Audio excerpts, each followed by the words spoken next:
Hello, everybody. Good evening. Tonight, I have with me Humberto Zanella.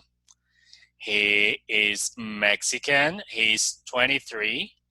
He has already worked as an English teacher, and he's currently studying electronic engineering. He's passionate about languages. He speaks English fluently, and also he studies uh, French and Italian. And also he's passionate about cultures. Hello, Umberto. Good evening. Hi, good evening. How are you? I'm doing all right.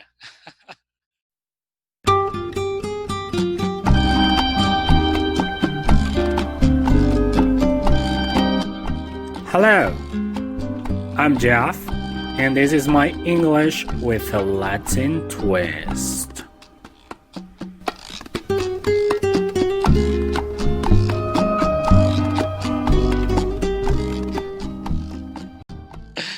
Very good, Umberto. So happy to have you with me tonight.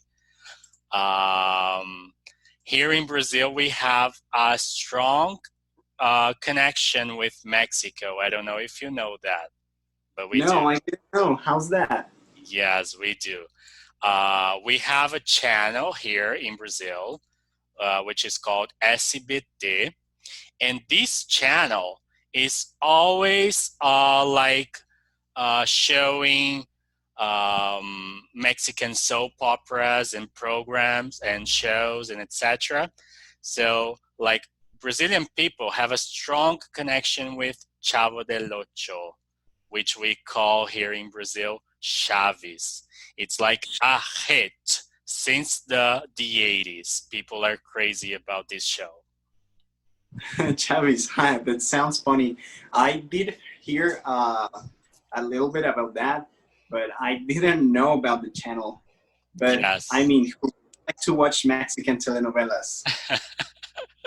Yes, people love telenovelas too. Soap operas are like the thing here in Brazil. Of course, we have like the biggest channel, which is global, and they have their own soap operas, which are Brazilian. But still, people enjoy Mexican soap operas a lot. Of course, who wouldn't? And now I want to know from you. Tell me about what is the reception to Brazil in Mexico? What do Mexican people think about Brazil?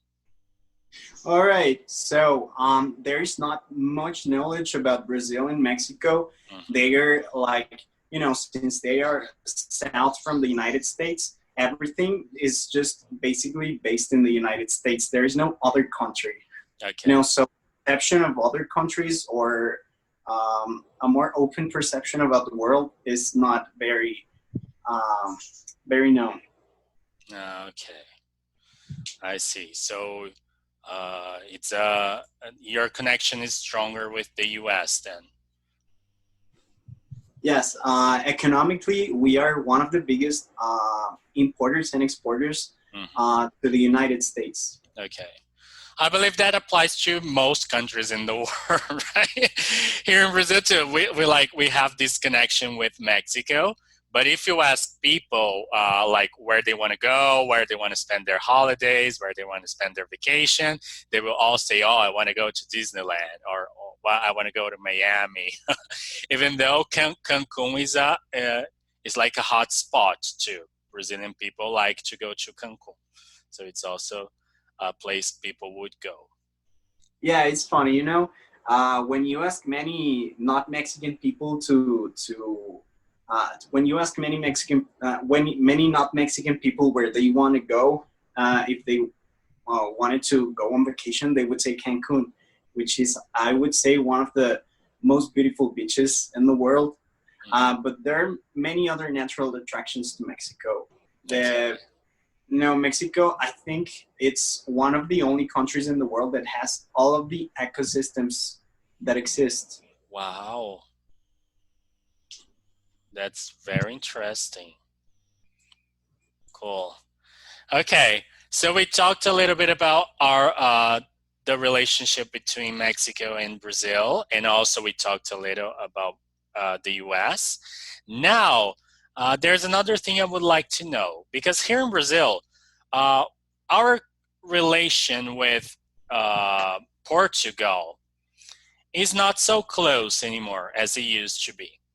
Nowadays, we feel like, oh, Brazil is so much bigger, so much more important than Portugal. So I think Brazilian people have like this feeling that they are somehow apart from Portugal. It's like another thing. They even think they are more important. Of course, I'm not talking about everybody, right? But some people believe that because they are bigger and etc. I would like to know this relation between Mexico and Spain. How does it feel? This this thing like Mexico, Spain. All right, that's a nice question. So, we in Mexico consider ourselves unique because we are race mixed with indigenous people from Mexico and Spaniards. Yes, you know, so we wouldn't consider ourselves like directly descendants from Spanish. Um, I I would just say we thank them for like giving us all of the cultural things that we have now. Like for example, Spanish, many post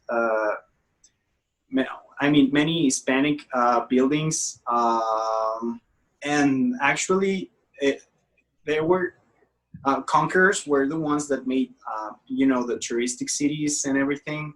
So they're just part of what Mexico is. Not that we are Spanish, like I said before, but we are our own kind of people. Okay, that's really interesting, and I think it's time, right, for people to start being proud of their indigenous roots as well, not just the European uh, roots, right? We are also indigenous. We are also African. So I think people should be proud uh, of those cultures as well. So this is very interesting what you're saying. Really interesting. I think in Brazil we are doing the same movement as well. We are recognizing ourselves as something else, something different. Very nice. Okay. Now something. Every time I think about Mexico, I think about this celebration, and I think you know what I'm talking about. All right, I think I do, but Tell me, just what are you thinking? What is on your mind? I'm thinking on Dia de Muertos. Yes, that's it. I'm thinking about Dia de los Muertos.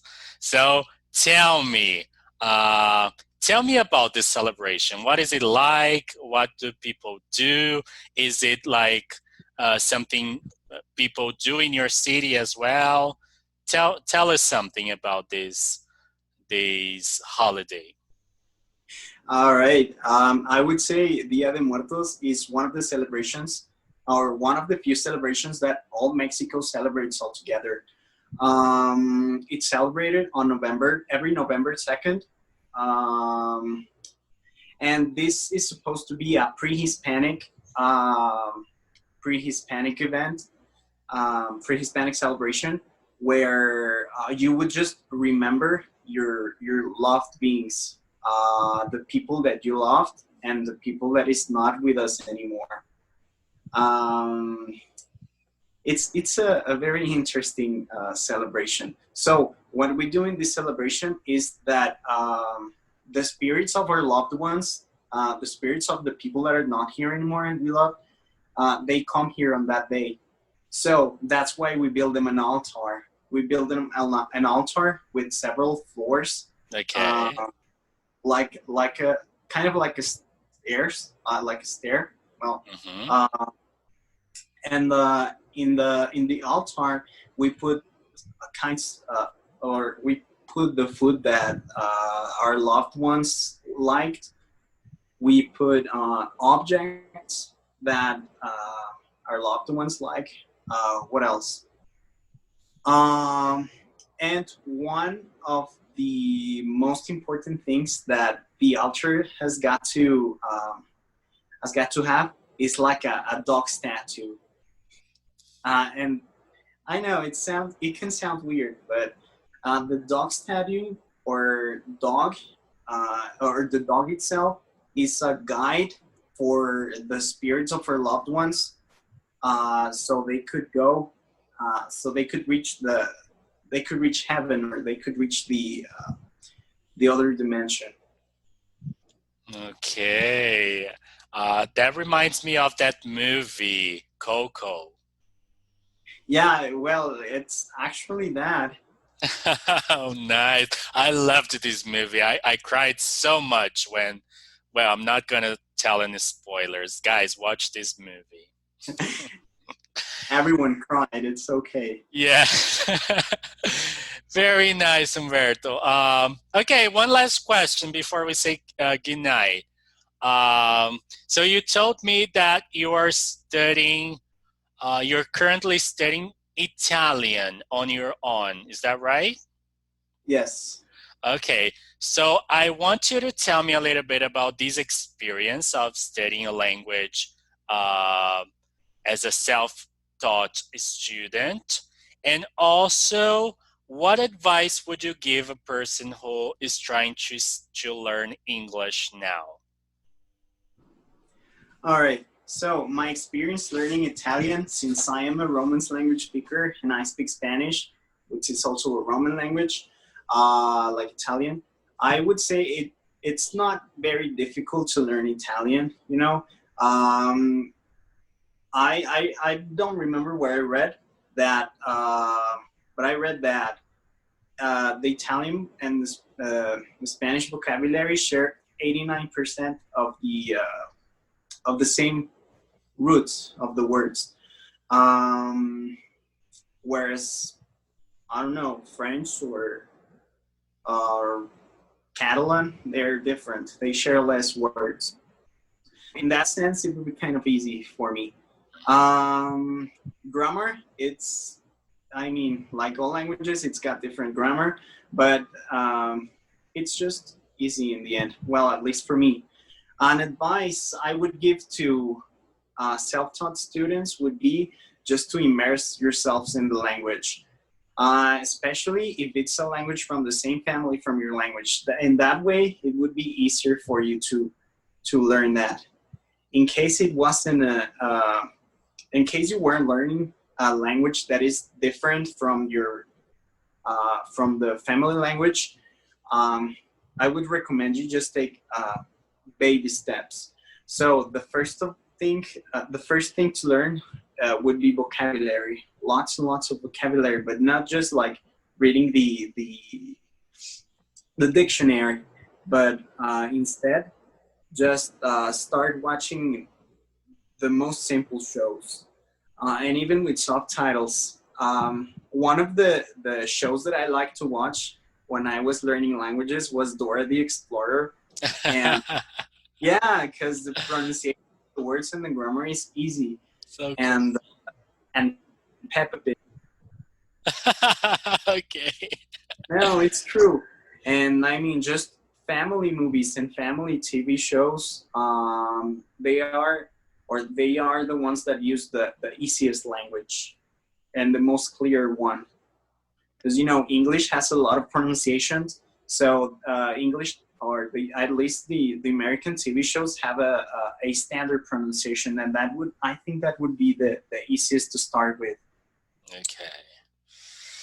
Very good. You said many interesting things, and all things that I like to tell my students over and over again. Guys, immersion, okay?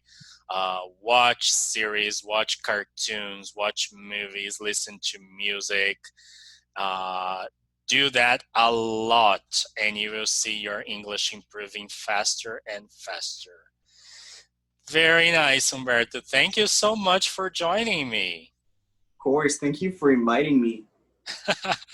Okay, see you next time. All right, bye. Bye. Have a good night. Thank you. You too.